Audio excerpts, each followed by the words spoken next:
Masih banyak yang tidak mau tim nasional kita tuh masuk Piala Dunia. Harus lihat tuh. Banyak lah, banyak lah. Mau bandar judi atau apa lah ya, atau mafia bola apa. Bunda tanya, bagaimana komunikasi publik PSSI ini? Paling buruk di era Pak Erick Thohir. Sebenarnya sosok Erick Thohir saya suka. Sosok idaman pecinta sepak bola. Awalnya, karena beliau punya semuanya. Tapi ketika ternyata komunikasinya seperti ini, semua kecewa. Hari ini Exco A ngomong statementnya apa gitu ya. Besok beberapa hari kemudian statement Exco B juga berbicara tapi untuk nyapuin statement si A. Itu tuh sampai sekarang ya Mas, saya masih mempertanyakan sebenarnya orang dalam itu siapa sih gitu. Apakah ada pengkhianat? Bisa jadi. Karena kita harus akui di PSSI saat ini kan terpecah-pecah. Ada banyak kepentingan yang ada. Kepentingannya Pak Ketum dengan Exco belum tentu sama. Tapi kalau menurut Mas Tio, sebenarnya Sekjen ini tidak berfungsi atau tidak difungsikan sih sebenarnya yang era sekarang ini? Tidak difungsikan. Dari MIS tidak lagi menjadi MIS tapi malah mal. Ibarat kata mal praktek, mal communication kalau menurut aku di tubuh PSSI sekarang ini Mas. Dan aja siapa yang dirugikan pertama supporter. Yang membeli tiket hanya supporter. Pejabat mana ada minta. Dan harusnya teman-teman La Grande, Ultras, Telala itu harusnya nomor 1. Garda terdepan. Melampiaskan kecewaan. Karena kegagalan PSSI dalam berkomunikasi membuat mereka semakin hancur terpuruk dalam kepercayaan publik. Mereka tidak bisa menuntut orang itu berita hoax kalau mereka tidak keluarkan klarifikasi berita sebenarnya apa. Apa kira-kira satu langkah drastis kalau Mas Tio dijadikan konsultan komunikasinya PSSI? Pertama saya minta $3 juta per tahun.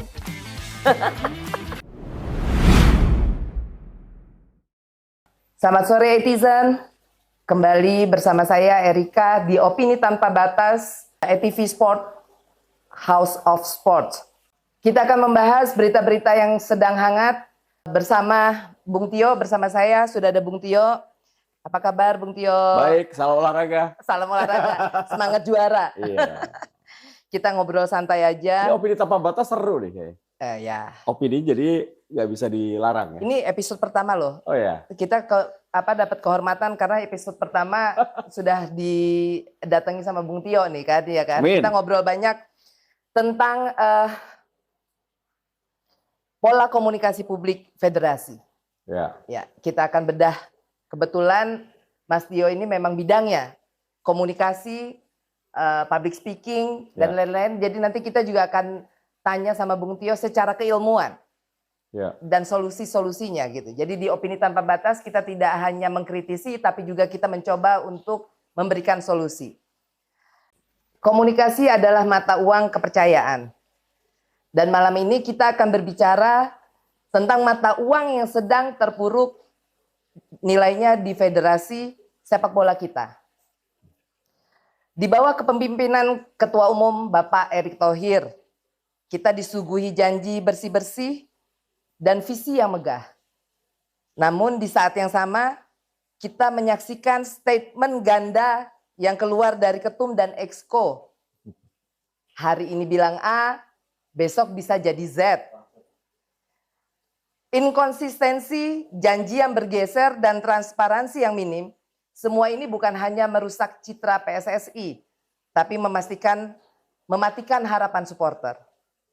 Buktinya, besok ribuan supporter memilih turun ke jalan sebagai bentuk komunikasi balik. Mungkin mereka lelah dengan statement normatif.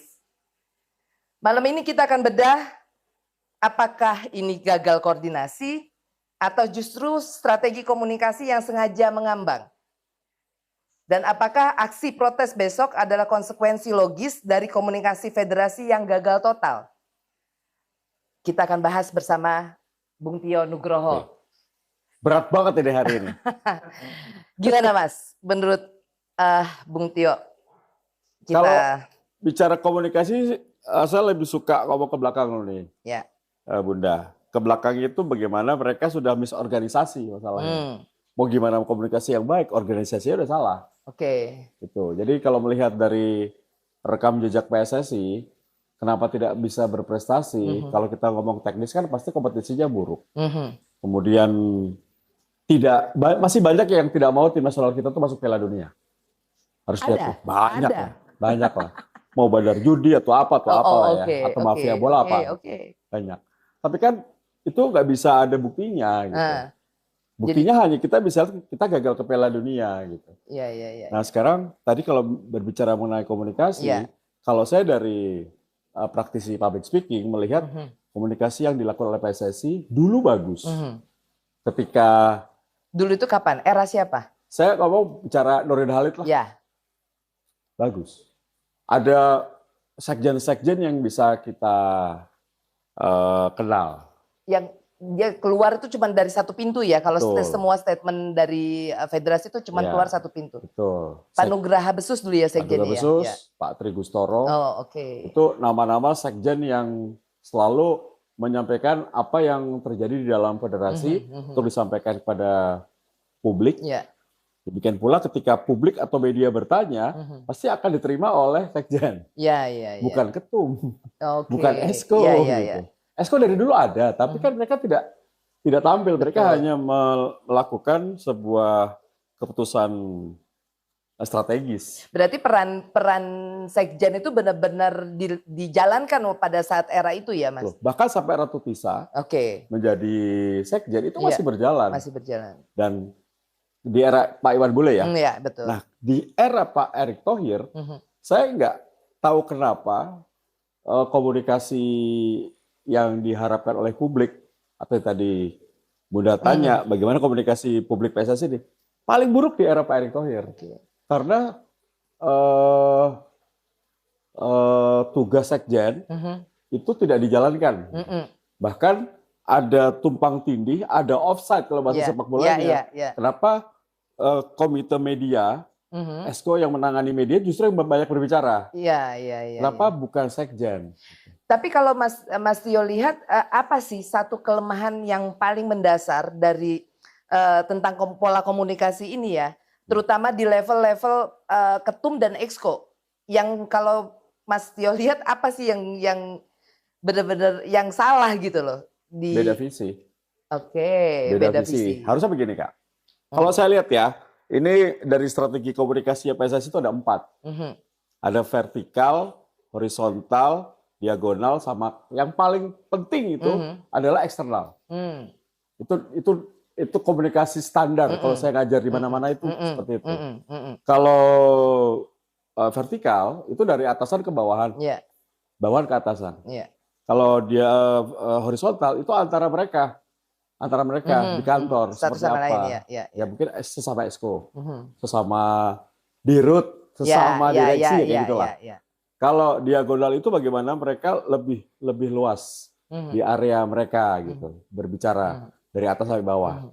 Nah, yang eksternal itu dengan dunia luar. Di dunia luar itu kan kita bisa PSSI dengan supporter. Betul. Terutama itu sih. Betul, wartawan.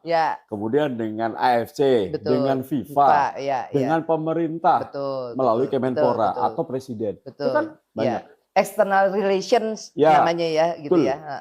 Nah, itu nggak bisa dijalankan. Yang ada seolah-olah terlihat bahwa semuanya satu komando. Satu komando kayak tentara gitu. Padahal bukan tentara di ketum. Iya, betul. Tapi satu komando, tapi hanya di kulitnya saja gitu kan? Seperti begitu. Jadi akhirnya yang terlihat adalah ketika keputusan Pak Ketua Umum, yang harusnya itu kan keputusan federasi ya. Betul. Keputusan PSSI. Dalam arti banyak esko yang terlibat untuk memutuskan mau voting atau mau apapun itu, mereka akan menentukan satu kebijakan dan itu akan diumumkan melalui sekjen. Harusnya, bukan melalui esko. Atau nggak perlu ketum berbicara banyak. Ketum itu benar-benar hanya support dari ini saja ya harusnya. Beliau tuh hanya datang ketika sebuah kejuaraan final atau mendampingi presiden, mendampingi Menpora gitu, nggak perlu. Tinggal tunggu tampilnya aja ya sebenarnya. Sebenarnya sosok Erick Thohir saya suka, sosok idaman, pecinta sepak bola. Awalnya, karena beliau punya semuanya. Tapi ketika ternyata komunikasinya seperti ini, semua kecewa. Apalagi ada keputusan ketika harus mengganti pelatih tim nasional. Itu ya, kayaknya yang paling mencolok dan mungkin inilah yang paling blunder menurut aku pun gitu ya, adalah pada saat kebijakan mengganti pelatih di tengah-tengah kompetisi. Apapun alasannya ya. Ya, apapun alasannya ya. Amin. Itu itu akhirnya membuka kesalahan-kesalahan yang lain gitu. Iya. Akhirnya semakin blunder ya sampai akhirnya besok itu terjadilah yang mungkin direncanakan aksi supporter ya. Tapi ada lagi nih, Bunda, ada yang jelas sangat terlihat. Exco itu kan banyak, ya, banyak. Yang berbicara nggak banyak. Mungkin hanya Pak Peter Tanuri sesekali. Ya. Bang Arya sering banget. Yeah. Sering banget Bang Arya. Yeah. Terus Bu Vivin sesekali. Terus Pak Sumarji. Ya lumayan sering itu ya. Tapi ini tidak ada yang satu warna. Betul. Beda-beda. Terus akhirnya kita percaya sama siapa? Ya, gitu. Nah itu menarik Bung Tio. Jadi yang kita lihat sekarang ini adalah paling disoroti adalah ketidakkonsistenan statement di level elitnya PSSI justru. Betul. Hari ini Exco A ngomong statementnya apa gitu ya. Besok beberapa hari kemudian statement Exco B juga berbicara tapi untuk nyapuin statement si A. Si Exco A gitu. Jadi ketidakkonsistenan ini dilakukan tuh terus-menerus lagi. Mungkin termasuk gini, masalah target, target juga. Ketidakkonsisten ini memang terjadi ketika zaman Nurdin Halid. Tapi ingat, waktu itu belum era digital. Jadi tidak terlalu tersorot. Sorry ya, pers PSSI masih bisa disapu nih. Kayak sini loh, amankan ya, aman. Satu pintu. Dulu kan ada pers PSSI. Ya sadar-sadar semua lah. Udahlah, nggak usah sebut namanya pada tahu. Itu biasa lah. Tinggal kumpul ya, beres aja. Jadi ada satu blunder ketum bisa diselesaikan. Sekarang kan nggak bisa. Nggak bisa kontrol ya. Bisa kontrol karena ada rekam jejak. Ya itu harus hati-hati. Nah itu yang tidak bisa dipahami oleh PSSI. Harusnya mereka sudah tahu seperti ini. Sebuah keputusan itu harus dilakukan dengan baik. Jika ada kesalahan, jangan semua orang berbicara kan dipotong-potong. Dipotong-potong, dipelintir. Betul. Ramai. Membuka ruang untuk digoreng-goreng ya. Dulu memang tidak konsisten, tapi masih bisa diantisipasi dengan cepat lah. Karena orang-orang kan dulu yang mau ngambil berita PSSI harus pers PSSI. Dan itu ada datanya. Ada listnya ya. Ada listnya ya. Jadi siapa yang salah akan kena lah, gampang. Sekarang kan liar. Tapi masalahnya menjadi liar lagi karena kayaknya ada orang dalam PSSI yang sering banget ngebocorin informasi ya kan. Coba gini aku soroti beberapa apalagi pada saat pada saat kebijakan penggantian pelatih yang mengganti Sintayong ya. Nih bicara tepi jurang semua ini. Itu selalu pandit-pandit tuh ngomong ya kan.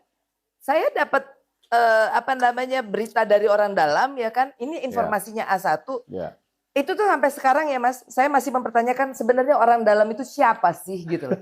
Karena kalau saya jadi ketum, ya ini berandai-andai gitu. Misalnya kalau kita jadi ketum, aku rasa juga Mas, kalau itu orang dalam itu membocorkan informasi konfidensial dari dalam tubuh PSSI keluar tanpa persetujuan si ketum atau persetujuan sekjen dan ketum ya, saya cari orang itu saya pecat.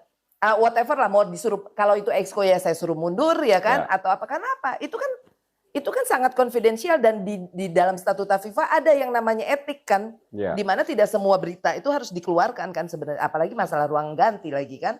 Itu dilindungi kok di kode etik. Nah, menurut Mas Tio gimana? Siapa orang dalam itu kira-kira? Jadi kalau melihat dari beberapa statement ya.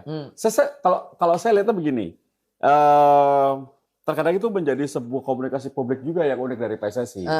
Sengaja nih. Mereka sengaja mengeluarkan sebuah ini bukan berita. Bocor, tapi sengaja dibocorkan. Betul, itu sering terjadi dalam sebuah kementerian atau sebuah strategi perang di pemerintah itu sering terjadi. Ya itu mungkin, karena tidak mungkin Bunda, kalau tidak ada yang membocorkan itu bisa valid A1. Betul. Itu nggak mungkin banget. Apakah ada pengkhianat? Bisa jadi. Karena kita harus akui di PSSI saat ini kan terpecah-pecah. Ada banyak kepentingan yang ada. Kepentingannya Pak Ketum dengan Esko belum tentu sama. Kalaupun sama, harusnya liga kita bagus dong. Timnas kita bagus, liga kita bagus. Saya orang paling keras pinter mati. Busuknya Liga Indonesia.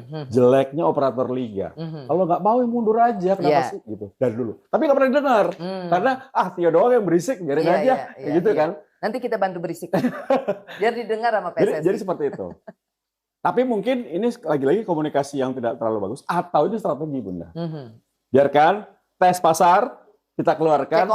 Cek ombak seperti apa. Oh, aman. Oke, baru kita keluarkan. Berarti termasuk di dalam masalah ketidakkonsistenan statement. Contoh gini, salah satu yang paling mencolok adalah masalah target Piala Dunia, Mas. Ya kan? Hari ini Ketum ngomong 2034 di awal sekali, itu dulu waktu pada saat beliau baru mau naik, itu saya ingat mempresentasikan itu di depan pokoknya di Kongres ya pada saat itu dikatakan 2034. Lalu pada saat memecat Sintayong dengan alasan untuk akselerasi supaya kita bisa masuk 2026. Lalu Pak Arya Sinulinga bilang 2030. Lalu kemudian kembali lagi menjadi 2034. Ini target Piala Dunia itu bisa bolak-balik Mas. Saking tidak konsistennya gitu loh. Nah, menurut Mas Tio gimana? Kenapa mereka itu bisa satu Ketum sama Exco-nya bisa berbeda memberikan statement itu dan tidak konsisten gitu? Apa sih masalahnya sebenarnya? Kalau dari point of view saya ya, ini selain nggak satu visi dari Ketum sampai Exco sampai akhirnya juga Waketum tidak dilibatkan. Sekjen juga tidak pernah terlihat ya, bahkan nggak semua tahu siapa sekjen kita sekarang. Ya, kalau pengamat bola atau orang-orang sepak bola mungkin tahu, teman-teman di sini mungkin tahu Yunus Nusi, tapi mukanya yang mana ya? Siapa orangnya, orang dari mana itu mungkin nggak semua tahu. Nama-nama doang, itu pun jarang. Nah, itu salah satunya itu. Kedua, bagaimana harusnya keputusan dari PSSI itu bulat, dan biarpun tidak bulat dianggap bulat lah ya, itu melalui sekjen satu orang lah. Sekarang kan selalu yang dalam 3 tahun terakhir yang muncul selalu Pak Erick dan juga Bang Arya. Nah, harusnya kalau bisa sekjen aja, jadi kalau ada apa-apa nanti biar sekjen. Jadi tidak terlihat ketidaksinkronan atau ketidakcocokan atau ketidak kompaknya PSSI itu nggak kelihatan oleh publik. Kalau misalnya terlihat seperti ini kan semakin jelek. Tapi gitu. kalau semakin menurut Mas Tio, sama federasi. Tapi kalau menurut Mas Tio, sebenarnya sekjen ini tidak berfungsi atau tidak difungsikan sih sebenarnya yang era sekarang ini? Tidak difungsikan. Tidak difungsikan. Beliau pasti mau tampil. Tapi kenapa tidak difungsikan coba? Bahkan ketika Pak Sumarji memberikan statement tentang tim nasional, kan harusnya sekjen di depan. Jadi justru Esko di depan, sekjen di belakang. Nah, ini menarik. Ini menarik. Menurut aku ngikutin era kepemimpinan Pak Erick Thohir ya. Sekjen itu sebenarnya sekarang ini kebanyakan Exco yang bicara dibandingkan sekjennya. Dan itu menurut aku bukan lagi miskomunikasi, tapi itu mal komunikasi sih menurut aku, Mas. Lebih cocok misorganisasi. Iya kan, gitu loh. Ya, dan misorganisasi ya. Akhirnya jadi dari mis tidak lagi menjadi mis, tapi malah mal. Ibarat kata mal praktek, mal communication kalau menurut aku di tubuh PSSI sekarang ini, Mas. Dan itu menurut Mas Tio, ketidakkonsistenan itu akhirnya siapa sih yang rugi? Pemainkah? Pelatihkah? Ya kan, liganya kah? Atau supporter bahkan? Supporter yang akhirnya menjadi bingung gitu. Nomor 1 lah supporter. Supporter ya? That's why kenapa akhirnya saking udah give up dan tidak lagi mau berkomunikasi secara ini, mereka maunya turun langsung aja ke jalan gitu ya. Betul. Jadi sebelum kita bahas ya kenapa mereka turun langsung, bahkan supporter itu adalah cinta tanpa syarat ya. Betul. Buat tim nasional. Jangan pernah meragukan loyalitas supporter. Tidak ada syarat mencintai supporter Indonesia. Itu level tim, mereka mau mengeluarkan uang banyak. Tapi untuk tim nasional, mereka mau mengeluarkan semuanya. Bahkan mereka utang pinjol lah, banyak kejadian loh. Oh gitu ya? Iya, pelet luar biasa lah. Luar biasa. Macam-macam. Tapi akhirnya apa? mereka datang untuk sebuah pertandingan yang tidak semestinya. Ya. Contohnya gitu. Kecuali itu ada. Jadi kalau tadi udah tanya siapa yang dirugikan, pertama supporter. Yang membeli tiket hanya supporter. Pejabat mana ada minta. Nah, ini minta jatah, nggak ada yang beli tiket. Kalau aku katakan bahwa kalau pengurus PSSI mengurus sepak bola nasional Indonesia ini pakai uang negara, betul ya Mas? Tapi kalau supporter, ya kan, datang berkontribusi, datang beli tiket, beli jersey, beli merchandise, itu pakai uang pribadi bukan pakai uang negara. Betul. Terus masih diragukan ya pasti sakit hati lah supporter ya kan. Makanya tadi kita bahas ada ratusan yang mau turun. Turun demo. Ini harusnya dari dulu. Karena setahu saya selain saya yang sudah give up sama tim nasional ketika gagal tuh jujur mau makan nggak enak. Iya benar. Mau ngapa-ngapain nggak enak. Kayak gagal. Iya. Ya gitu lah. Sebenarnya ada kans untuk lolos ya harusnya. Betul, ya. tinggal segini Bun. Seumur gua hidup. Iya. Ya udahlah ya. Iya. Ya itulah udah. Jadi itu pun sama dengan supporter yang udah ada banyak gue tanya ke teman-teman, gue nggak peduli mau main lawan siapa tanggal berapa, bodo amat timnas, mau naturalisasi di level itu. Ya itu butuh waktu, takes time. Orang namanya terluka kan. Tapi kan disuruh move on. Ya nggak semuanya bisa move on.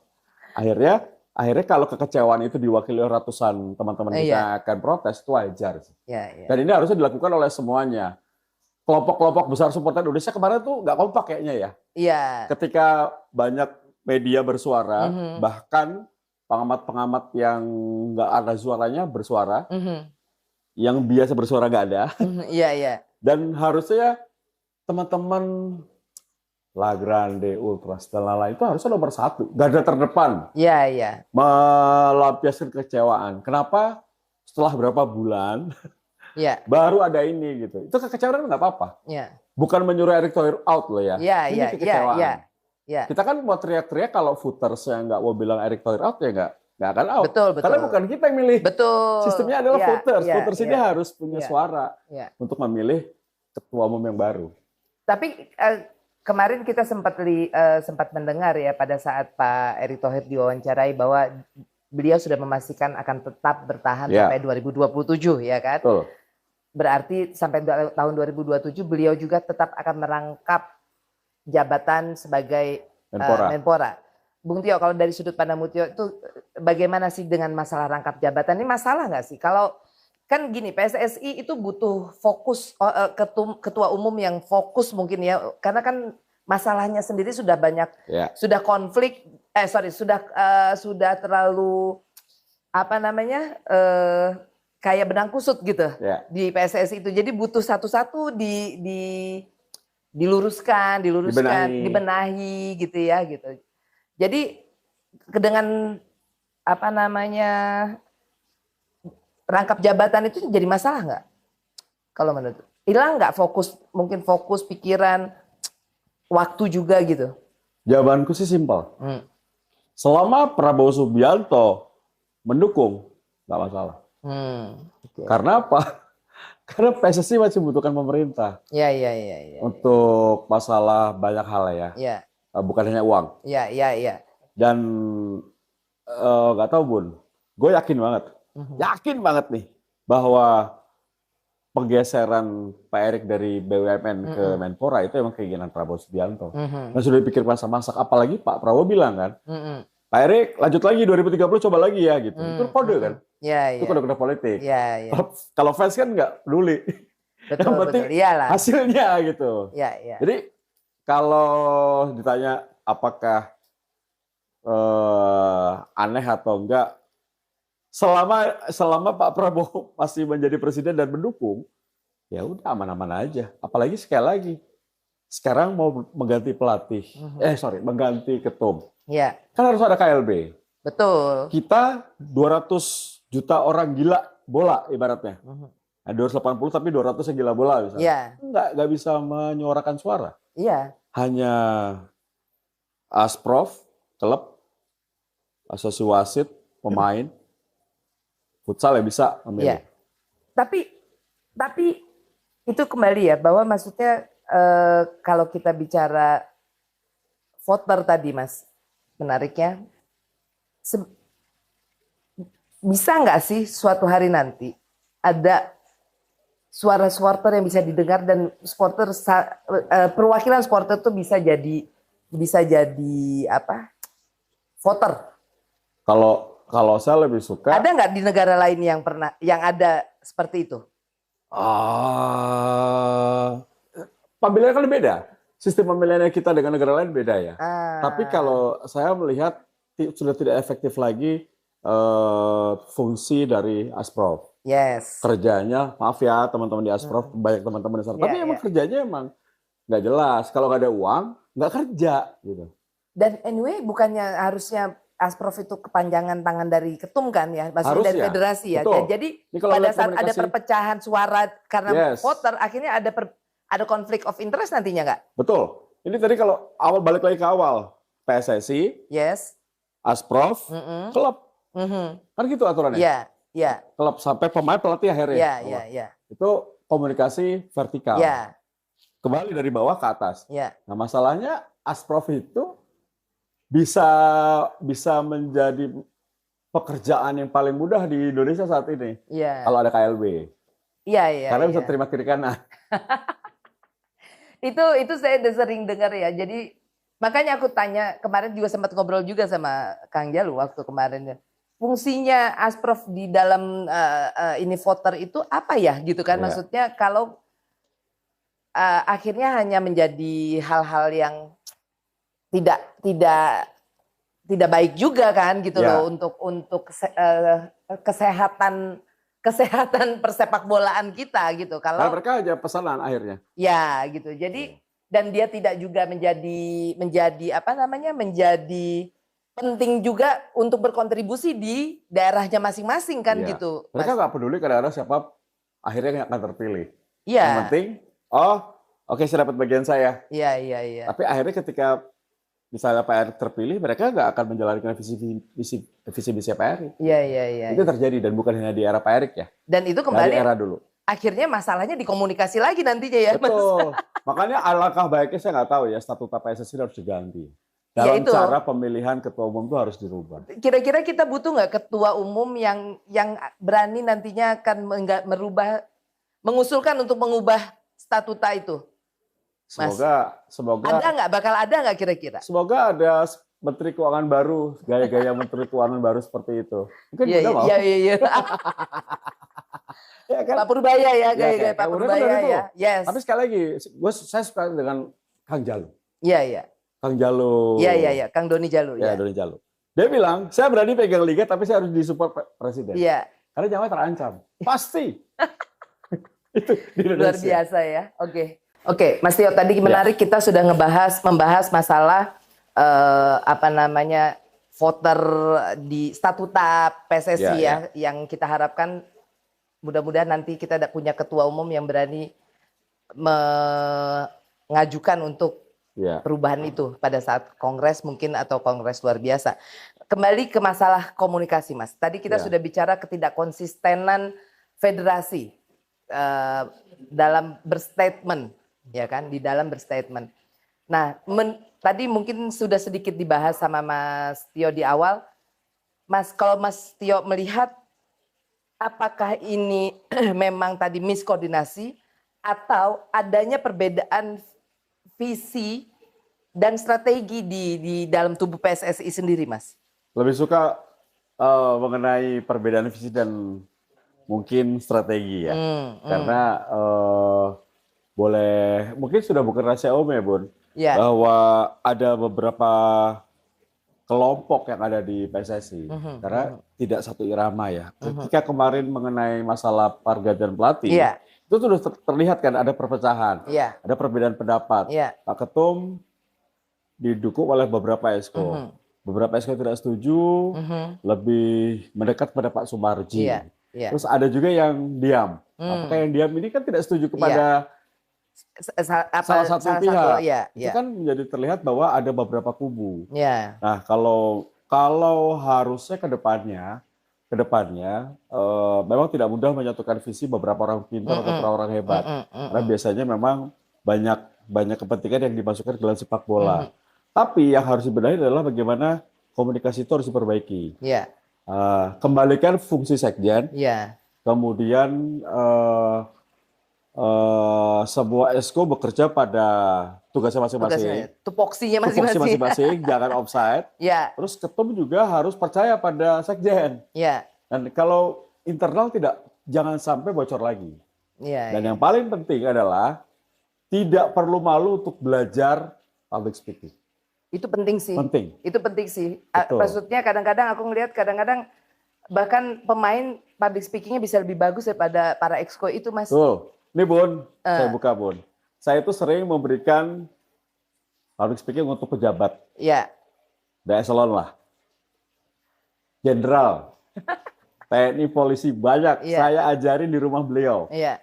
Mereka tuh butuh juga karena ketika naik pangkat lebih harus bisa lagi bijak dalam berucap. Terutama pemilihan diksi juga ya, Mas. Betul, ya. karena jika beliau atau pejabat salah ngomong, dipelintir artinya lain. Iya, betul. Itu menimbulkan chaos. Betul. Jadi gaduh ya. Betul. Nah, saya sudah beberapa kali memberikan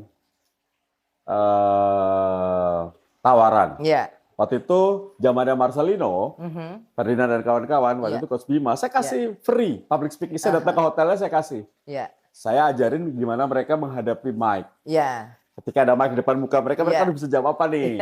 Jangan ngawur gitu. Terus gesturnya seperti apa? Saya ajarin free. Iya. Tapi sepertinya tidak mendapatkan, menurut mereka itu nggak penting. Iya, ya kayak seperti padahal ternyata baru sekarang sadar bahwa oh ternyata penting sekali itu. Buktinya adalah seberapa banyak pelatih dan pemain yang menjadi komentator di televisi. Iya. Nggak banyak kan? Betul, karena nggak banyak yang bisa masalahnya di public speaking, betul, setuju. Itu jadi, juga kemarin beberapa orang bilang, kenapa ex pemain atau ex mantan pemain tidak bisa menjadi pandit? Ya kan harusnya kalau di luar kan mantan-mantan pemain jadi pandit. Karena masalahnya ternyata adalah di public speaking. Jadi beberapa podcast juga mengatakan kenapa jarang ngundang pemain datang, karena memang mereka pemain itu bingung sendiri dia. Teman. Ya Bun, ya betul. Oh tidak. Jadi kita yang ngomong, kita yang ngundang, kita yang ngomong. Nah ini mungkin kepada PSSI juga jangan malu untuk melakukan sebuah sesi, mungkin outing 3 hari, esko dan semua, dia belajar public speaking. Jadi bonding, rebuilding lagi kembali sebuah federasi. Terutama ini Mas, bagaimana menyikapi ya di situasi-situasi kritis. Contoh seperti misalnya kemarin pertama kayak masalah pergantian pelatih waktu mengganti pelatih coach STY ke pelatih baru, dan pelatih baru yang datang adalah Patrick Kluivert dan teman-teman. Itu menurut aku 15, itu teman-temannya banyak. Makanya dan teman-teman ya kan, dan rombongan lah ya kan. Satu gerbong. Jadi aku ya seperti itu kan situasi krisis sebenarnya, karena di situ bisa jadi oke, bisa jadi blunder. Ya. Dan ternyata komunikasi yang keluar, pola komunikasi membuat blunder menurut saya. Sampai saat ini kegaduhan itu tentang pergantian pelatih itu sampai saat ini masih ada loh. Sisa-sisa kegaduhan itu. Padahal ini sudah berjalan hampir 1 tahun. Gitu. Oke. Lalu kemudian seperti misalnya situasi-situasi krisis pada saat kita kalah kemarin di round 4. Ya kan, di mana yang keluar statementnya sebatas itu dan tidak di laman resminya. Yang aku sayangkan, permintaan maaf itu tidak di laman resminya federasi gitu loh. Jadi pribadi-pribadi akhirnya terkesan bahwa ini memang sepak bola atau timnas ataupun federasi ini apakah milik pribadi-pribadi, milik kelompok atau milik seluruh rakyat Indonesia kan gitu loh. Nah, kalau menurut Mas Tio, seharusnya bagaimana sih di situasi-situasi krisis ini mereka itu harus komunikasi yang baik itu seperti apa gitu? Termasuk masalah tidak tiba-tiba pelatih ini nggak kembali, nggak kulun. Kan waktu pada saat mereka datang kan konferensi pers. Kenapa pada saat mereka kan ini keputusan kedua belah pihak kan, mutual pemutusan kerjasama yang disepakati dua belah pihak, bukan pemecatan sepihak, bukan juga pengunduran diri sepihak kan. Artinya sebenarnya kenapa tidak dilakukan press conference yang baik, sesori yang baik gitu kan, sehingga tidak gaduh seperti sekarang yang akhirnya berakibat pada aksi seperti yang akan terjadi besok ini gitu, Mas? Ya, betul. Ini kegaduhan yang ada di sosial media, tadi yang sudah dijabarkan oleh Bunda itu benar, setuju ya. Ketika STY dipecat tidak ada penjelasan yang jelas. Kemudian yang datang adalah Pak Sumarji. Tapi ada preskon. Ya. Nah, ketika Patrick Kluivert datang, preskon besar-besaran, semua media diundang dan lain-lain. Ketika dipecat atau pemutusan hubungan kerja, tidak ada preskon. Bahkan sampai kegagalan Piala Dunia, ketika masyarakat bersedih, tidak ada rasa untuk menghibur kesedihan masyarakat atau fans, empati. Mungkin dengan menulis PSSI meminta maaf lah atas kegagalan ini, semoga nanti kita akan mencoba lagi. Itu cukup mungkin Itu pun tadi udah katakan tidak ada kan di laman resmi, tidak ada. Tidak, sifatnya ada pribadi. Jadi semakin kacau nih, maksudnya semakin liar. Itu. Kalau kesimpulannya gini, kegagalan PSSI dalam berkomunikasi membuat mereka semakin hancur terpuruk dalam kepercayaan publik. Ya, ada nggak kesan kayaknya PSSI itu cenderung menghindari, terus mengelak, dan akhirnya tuh atau terlambat gitu loh, Mas, dalam menyikapi atau mengakui kesalahan lah. Kan sebenarnya nggak apa-apa, yang ditunggu publik itu kan misalnya gini, oke, saya minta maaf karena ini akibat dari kesalahan kami, federasi mengambil kebijakan mengganti pelatih di tengah kompetisi misalnya gitu ini ya kan. Ini salah satu blunder Pak Erik sih. Iya. Ini salah satu blunder Pak Erik terbesar. Kalau ada satu blunder yang paling ini menurut Mas Tio itu paling parah ya. Karena ini lebih parah dari memecat STY di tengah musim. Di tengah perjuangan.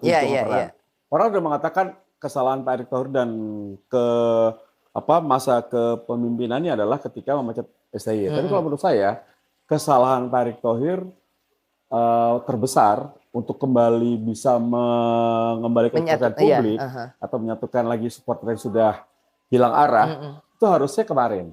Ketika harusnya kalah, udah saya Erick Thohir, Ketua PSSI, mewakili PSSI mengucapkan permintaan maaf sebesar-besarnya untuk publik karena kegagalan. Udah, karena mau pelatihnya Zidane kalau emang belum takdir emang nggak bisa diterima kan. Jadi itu mungkin akan membuat masyarakat akan lebih baiklah, lu udah ngaku salah, saya ngaku salah. Pada akhirnya ini masalah cara juga ya, Mas ya. Betul. Ya komunikasi lagi. Iya, itu masalah. Saya nggak tahu ya. Pembisik atau orang-orang terdekat Pak Ketum yang menurut saya sebetulnya public speaking bagus. Cuman beliau ini nggak punya tim media atau tim komunikasi yang mungkin harus lebih jeli ya dalam melihat situasi di yang atau mungkin masih kebawa sama kebawa dengan cara-cara komunikasi di politik kali nggak, Mas? Akhirnya terbawa ke sepak bola lah. Contoh misalnya bisa jadi. Ya, contoh gini, Mas. Kemarin kan sempat kita beberapa kali melihat bahwa ada beberapa akun bola yang dimintai pertanggungjawaban. Satu ada mungkin karena dianggap itu menyebarkan berita hoax, ya kan? Akhirnya disuruh klarifikasi, minta maaf. Lalu yang kedua, yang kemarin juga baru juga disuruh minta maaf karena masalah apa ya kemarin itu. Jadi sekarang ini kerjaannya exco media kita ini kayaknya nungguin akun-akun, mantauin akun satu-satu. Kalau ada salah cepat-cepat disuruh minta maaf. Mas gini, ini menarik karena menurut aku gini, mereka tidak menjalankan sebagaimana harusnya tim media berjalan atau tim komunikasinya PSSI itu berjalan. Karena menurut aku seharusnya pada saat mereka bilang ini berita hoax, ya kan? Itu tadi aku mungkin ini karena terlambat dan sengaja kayak menghindari. Mereka bilang berita hoax. Mereka tidak bisa menuntut orang itu berita hoax kalau mereka tidak keluarkan klarifikasi berita sebenarnya apa. Itu nggak kira-kira Mas Tio? Jadi ya kan? Kalau dari sisi ilmu komunikasi lah. Jadi ketika kita memberikan sebuah kritikan bahwa berita ini salah, kita harus bisa membuktikan bahwa yang benar tuh ada. Berdasarkan data dan fakta dong. Betul, dan didukung ya, harus dikeluarkan bukti-buktinya. Ya, ini yang benar seperti ini. Tapi kalau hanya untuk melarang-larang karena sebuah kepentingan, harusnya nggak usah dong. Karena itu kebebasan beropini. Betul. Kecuali memang udah keterlaluan ya. Sampai membawa hal yang tidak seharusnya dibawa. Ya rasis atau betul, apa gitu atau ya. anak istrinya, keluarganya dibawa itu Betul. itu nggak benar. Tapi kalau beropini karena saya tidak setuju dengan opini Anda, pengamatan Anda, itu nggak apa-apa sebetulnya gitu loh. Karena kekuatan akan bertambah dengan melihat kritikan yang diberikan oleh lawan kita. Secara hukum tadi, aku mau ini secara hukum supaya ini juga menjadi edukasi buat teman-teman akun bola yang mungkin juga mereka juga baru grow up, baru apa ya gitu Mas. Tadi pada saat disomasi misalnya, ya kan, disomasi karena dianggap menyebarkan berita hoax atau menyebarkan berita tidak benar, sebenarnya kita punya nggak hak untuk menuntut kepada yang mensomasi untuk mengeluarkan sebenarnya berita yang sebenar, yang kalau memang kita dianggap hoax misalnya ya, lalu berita yang buktikan dengan mengeluarkan berita yang sebenarnya seperti apa dan didukung dengan bukti data dan faktanya itu seperti apa gitu Mas. Harusnya begitu nggak kira-kira? Ini harusnya nanya ke Valentino Jebret nih Bun. Nah nanti nanti kita undang ya. SHMH nih. Mas Valentino jangan lupa. Kalau aku bukan dari sisi hukum ya, kalau aku salahnya kalau masalah hukum. Tapi kalau aku melihatnya gini, kita berbeda pendapat. Dijamin juga di undang-undang kan? Kenapa? Dijamin juga kan? Cuma undang-undang juga boleh, selama kita punya dasar. Kenapa kita tidak setuju? Dasar ini loh, itu nggak apa-apa gitu. Kecuali sampai saya keluar konteks, harus bawa keluarga atau bawa hal-hal yang tidak ada hubungannya dengan apa yang kita bicarakan. Itu baru mungkin akan melebar ke ranah perdata atau pidana gitu. Seperti itu. Nggak apa-apa harusnya. Nah, PSSI ini kalau balik lagi ke PSSI akibat komunikasi PSSI yang tidak berjalan dengan baik, maka muncul berita yang liar di sosial media. Dan ini harusnya cepat ditanggapi. Bukan melarang-larang akun-akun. Nah itu, dan yang aneh lagi adalah yang meminta permintaan maaf ini dipostingnya bukan di laman resminya federasi, tapi di laman pribadinya Exco. Kan ini menurut aku sudah aneh, menurut aku mal praktek ini gitu loh Mas. Mal organisasi, mal komunikasi, bukan lagi miskomunikasi, sudah mal komunikasi. Makanya ini kembalikan PSSI ke tugas awalnya sebagai federasi organisasi sepak bola terbesar Indonesia, dan juga kembalikan tugas sekjen. Kalau secara luasnya benahi komunikasi dari vertikal maupun horizontal organisasi PSSI. Internal dan eksternalnya juga ya Mas. Internal dan eksternalnya. Kalau saya lebih suka mereka dulu benahi dulu nih. Iya, internalnya. Internal dulu, baru kalau udah bisa membenahi dalam kompak, ketika ada dari eksternal seperti apa, mereka akan bisa tenang. Sama halnya kayak pada saat ketum menyuruh kita move on, ya. Untuk kita bisa move on, harusnya kita move in dulu, Mas. Iya kan? Untuk move on, harus move in dulu, masuk dulu ke jadi pada saat ketum menyuruh orang yang di luar untuk move on, ketum harus move in dulu di dalam internalnya mereka. Benahi dulu, ya kan, gitu loh. Jadi harus sering ngopi bareng kayaknya Esko dan ketum. Dulu kayaknya ada morning, dulu kayaknya era kapan ya? Dulu kayaknya ada coffee morning, di situ semua stakeholder itu dikumpulkan untuk ngobrol bareng, termasuk perwakilan supporter, perwakilan media. Dulu kalau nggak salah ada ya Mas? Dulu tuh ya enak banget tuh waktu ini kalau ngomongin sekjen, itu ya Nugraha Basu sama Tryggus Torot, dua orang itu kan mungkin era lama ya. Kalau era kekinian itu kan Joko Driono sama Ratu Tisa. Ini enak banget loh komunikasinya. Meskipun kita kesel nih, tapi mereka bisa menjawab. Bisa menyapu dengan rapi. Sehingga nama ketum tuh bersih. Kalau sekarang kasihan Pak Erik loh. Belum tentu Pak Erik salah, tapi Pak Erik jadi jelek. Karena aku lihat justru banyak Pak Erik yang berhadapan dengan wartawan dan media gitu dibandingkan pengurus yang lainnya. Tapi kasihan itu kayaknya. resiko beliau. Karena beliau yang bawa seperti itu kan. Nah, sebaiknya biarkan sekjen yang maju. Tapi apa benar menurut Mas Tio dari sudut pandang memang cuman harus satu komando itu tadi? Jadi kayak otoriter gitu? Iya, seperti jadi satu komando tapi ketika satu komando dari bawah maju, mereka nggak terima. Harusnya bisa terima. Kan pasti begitu kan? Iya. Semakin liar loh. Iya, betul. Semakin liar Makanya loh. itu kan karena keterlambatan mereka menyikapi berita-berita yang beredar di luar gitu ya. Sehingga atau bahkan seperti dibiarkan lalu nunggu orang blunder, lalu mereka tinggal nangkepin aja gitu, Mas. Kayaknya kesannya tuh gitu. Jadi makanya jangan pernah remehkan arti dari public speaking. Oh benar, setuju saya, setuju. Itu aku sengaja. In every moment. That's why kita bahas hari ini, Mas. Karena mungkin orang tidak terlalu dalam, tapi menurut aku semua masalah yang terjadi ini semua karena faktor komunikasi yang buruk, yang sangat-sangat buruk. Nah termasuk kayak masalah, ini kita bicara tentang akuntabilitas dan transparansi, Mas. Salah satunya kan komunikasi itu kan sebenarnya untuk itu. Supaya kita bisa lebih transparan, ya kan, sehingga tidak terjadi miskomunikasi, bahkan malkomunikasi kan gitu. Malkomunikasi, ini parah banget sih. Kalau jika komunikasi ini adalah jembatan kan, Mas. Ini kan jembatan antara federasi dan pemangku kepentingan. Ya, di sini banyak kan pemangku kepentingannya di sepak bola kita. Tapi kenapa PSSI itu kayaknya seringkali terkesan memutus jembatan tersebut gitu. Jadi ya tadi dengan minimnya transparansi ya kan, terus misalnya di dalam laporan keuangan juga awal doang, Mas, yang kita dijanjikan bahwa ini loh transparansi keuangan, tapi belakangan kayaknya tenggelam lagi itu kan gitu. Terus kemudian yang lain-lain ya tadi ya, termasuk transparansi pergantian pelatih, bagaimana requirement sebenarnya yang kita butuhkan untuk mendapatkan pelatih baru ya kan.